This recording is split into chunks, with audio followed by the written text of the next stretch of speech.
大家好，那很多人离奇的从这个世界上消失，直到现在都没有任何的消息。那么今天呢，要讲的就是一起震惊世界的一个灵异的事件，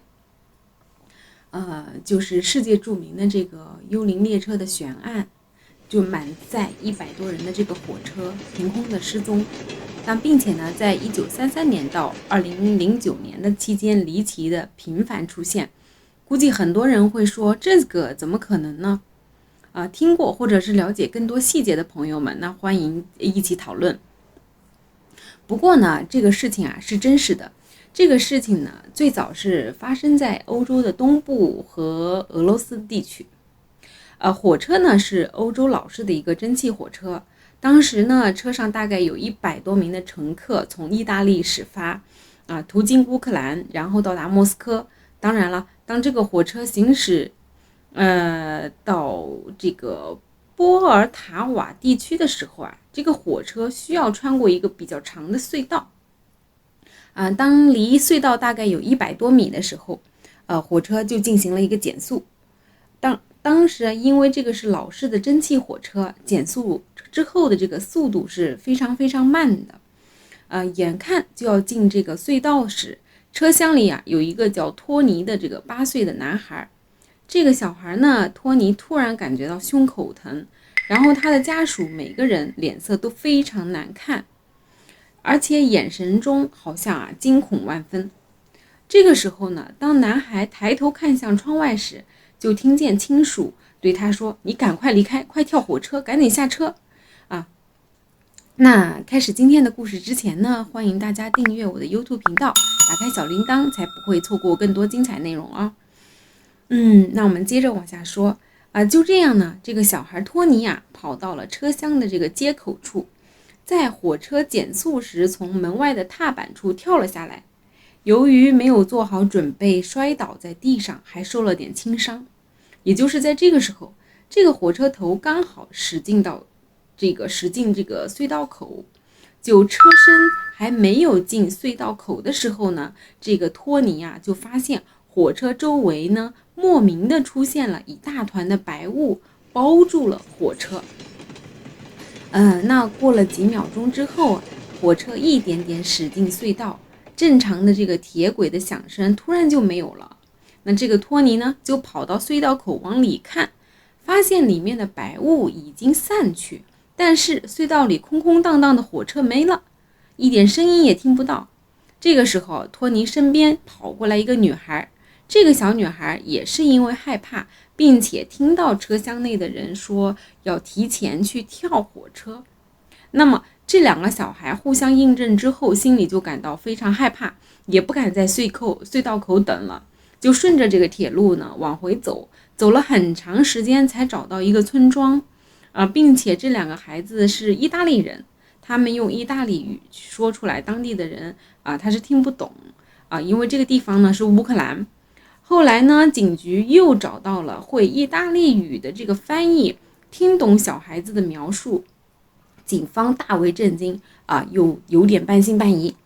但看着这两个小孩又不像是恶作剧，那么警方就意识到这个事态很严重，并且呢带着2个意大利的孩子重新回到了现场进行调查。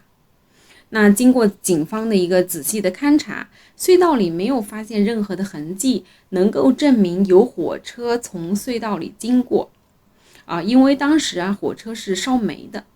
所以呢只要经过都是会留下这个煤烟的颗粒的。但是顺着隧道往回查，这辆火车沿途都留下了痕迹，并且呢沿途的车站都详细记载着这个火车通过当地的一个时间那么在通过这条隧道后几公里处就是下一个车站，可是下一个车站呢也没有记录证明火车到达了下一个站点，那也就是说火车在隧道里消失了。后来呢，经过各种调查证明了2个孩子没有说谎火车连同104名乘客就凭空消失了。从此之后，这个隧道呢就被永久的封闭，直到第2次世界大战期间把这个隧道给炸瘫了。那么随着隧道的这种坍塌，调查就宣布结束了。但是这个离奇的事情只是刚刚开始。在22年之后，有人目击说看到这辆火车在已经拆除的这个悬空桥梁上行驶。在此之后呢，在1975年、1981年、1986年都有大批的群众声称目睹了这辆火车。那么很多人都会想，是不是当地的这个旅游，为了这个旅游大家一起造的谣，吸引游客的这个关注度，所以呢，就在人们议论纷纷的时候，火车不仅仅又出现了，那还带走了一个人。那在1991年9月25号这一天，火车又一次出现在波尔塔瓦地区。那么在这个之前呢，很多的物理学家、空间学家，包括一些灵媒学家都参与过这辆火车的研究。其中有一位来自乌克兰科学院的科学家叫亚历山大，他走访了很多人，包括当时还活着的小孩托尼，并且通过一些过去的这个报纸新闻他认为幽灵列车没有可证伪性，包括这么多的目击者也是假的。你们不是说目击到了吗？那亚历山大之后呢，就守在当初的这个隧道附近，并且搭建了一个临时住所。他如果说我住了很久都没有见到幽灵列车，那么谎言不就不攻自破了吗？这个时候呢，有一位这个铁路工人他叫博尔特，他呢就对这个亚历山大印象非常深。根据这个铁路工博尔特回忆，在9月25号的那天中午，他从铁路旁的这个小屋出来，准备喊亚历山大吃饭。那这个亚历山大呢，就坐在铁轨旁两边。正在这个时候，离着铁轨呢，大概还有这个30-40米远。突然间，铁轨上就响起了火车行驶的声音。一辆是很老的火车行驶在轨道上。那这个博尔特还特意的往那个驾驶室看，发现火车头里空空荡荡的，也没有人驾驶，也不知道这辆火车是怎么凭空出来的。那博尔特愣了几秒钟，突然意识到这个幽灵火车又出现了。那等他反应过来的时候呢，亚历山大的反应比他快多了，早就追着那辆火车跑过去了。那这辆老式的火车进站开的也不快亚历山大抓着车把手踩上了火车的最后一节车厢。那这个时候呢，博尔特看得清清楚楚，并且呢对他大喊，赶紧从车上跳下来。但是火车仅仅神秘地现身了几十秒之后，周围又是一团白雾，随后消失不见。那从此之后呢，整个苏联境内都找不到亚历山大的这个任何消息了。之后官方在这个官方的这个报纸上报道这个事情。那么在铁路工博尔特和另几位同事的这个同时目睹的证词下，幽灵火车的这个事件就彻底坐实了。后来呢，这个幽灵火车又先后出现过几次，但没有人敢再跳上去。奇怪的是，没见有人从车上跳下来，所以很多人就怀疑火车上那些人可能都已经死了。就这样，时间来到了这个2009年，很多人觉得幽灵列车的事件已经平息了。那就在09年1月17号的时候，当时乌克兰的这个波塔瓦市的警官舒特突然发现路边停了一辆高级轿车，觉得很可疑。那舒特呢就上去盘问，司机其实是一名偷车贼，一看警察过来开车就跑，舒特就驾车在后面追。那很快来到了一个铁路的这个岔路口偷车贼呢车轮就卡在了这个铁路的钢轨上。就在这个时候，铁路上本来空空荡荡的，突然响起了火车的这个汽笛声，离偷车贼不到10米远的铁轨上赫然出现一列老式火车这个时候的偷车贼呢已经从车上下来，跑了几步直接跳上了火车。然后警察舒特呢就看见第3节车厢里面出现了一个中年妇女。这个女人呢穿着一件老式的碎花裙等她反应过来的时候，火车周围又起了一团白雾，火车也消失不见了。那舒特是完全不敢相信自己所看到的，他也根本不知道幽灵列车这个事情。回到警局之后呢，他的同事都大吃一惊